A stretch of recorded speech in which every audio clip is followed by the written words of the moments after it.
শেষ হলো সিপিএমের 24তম পার্টি কংগ্রেস।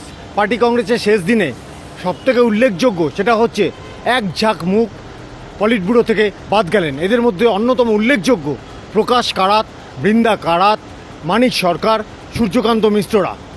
অন্যদিকে এলেন বাংলা থেকে শ্রীদীপ ভট্টাচার্য, মারিয়াম ধাওলের মতো নেতৃত্ব। অন্যদিকে সেন্ট্রাল কমিটিতে বা কেন্দ্রীয় কমিটিতে জায়গা পেলেন বাংলা থেকে নতুন 5 জন। এদের মধ্যে অন্যতম মুখ যুবনেত্রী মীনাক্ষী মুখোপাধ্যায়, গণতান্ত্রিক মহিলা সমিতি সভানেত্রী কনিনিকা ঘোষ, ছাড়াও পেয়েছেন সমন পাঠক দার্জিলিংয়ের জেলা সম্পাদক, পূর্ব বর্ধমানের জেলা সম্পাদক সৈয়দ হোসেন সহ বেশ কয়েকজন।